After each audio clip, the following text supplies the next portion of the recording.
This is Carla Thomas with Quad-Rants but Change. I'm coming to you with a very impromptu video today because I just was sort of triggered by something while picking my daughter up at her swim class. And I'll give a little context to why this is triggering to me and why I'm making this video. So we live in a very progressive town, right? My daughter had some experiences in the past year that I realized that the culture created is just not necessarily positive for kids of color.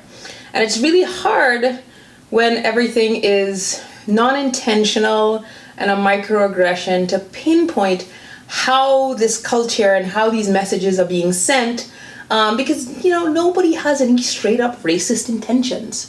And so when I see it happen in front of me as I did today, I think it's a good learning opportunity for me to share because I just honestly don't believe people are realizing what they're putting out into the world and what they're putting out into the world for children of color. So I'll just get to the story. I went to pick up my daughter from swimming. I have two kids, both of them swim. One class was getting done. I was picking up that one. The other one was about to start. So I was waiting for my daughter in the pool, and my older daughter was lining up at the side of the pool with her class to come in. So she came, as I was walking in, and I saw, before she even arrived, I saw one kid I recognized, one kid of color lined up in a line of probably 8 or 9 white children and one kid of color at the end. As I was walking in, another kid of color who I knew and recognized came and sat right next to him. And by the time I sat down, not even 3 feet away from them, the swim teacher kind of got out of the pool and said, "You two can't sit together," and asked him to move to one of the kids to move to the other side.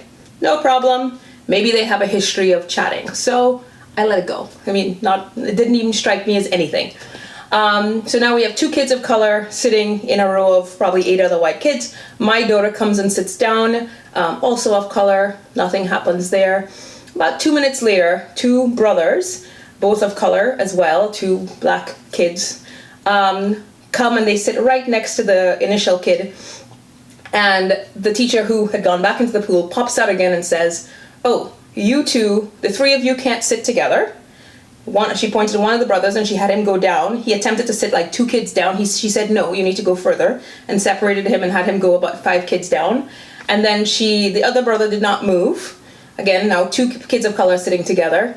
She says, "You need to go find a spot that's not by the kid you're sitting next to." She called them by names, but I'm not going to call any names. "Not by the kid you're sitting next to, not by your brother, and not by kid X, which is the other kid of color in the class."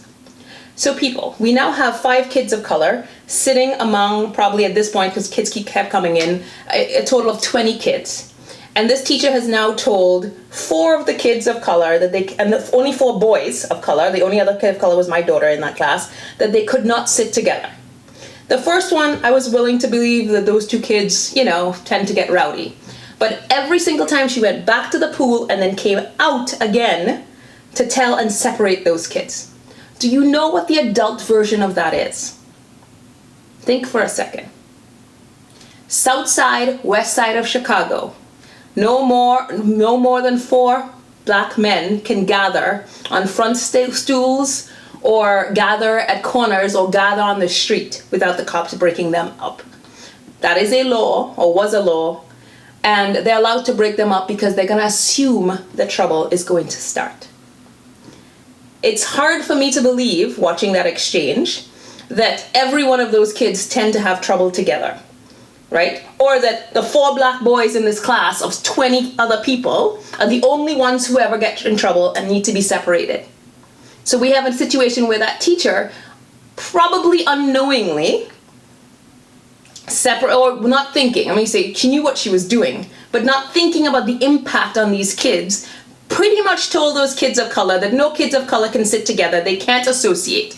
You take away their community, they take away their camaraderie with people who look like them, and you send a message that if they get together, they're up to no good. This crap needs to stop.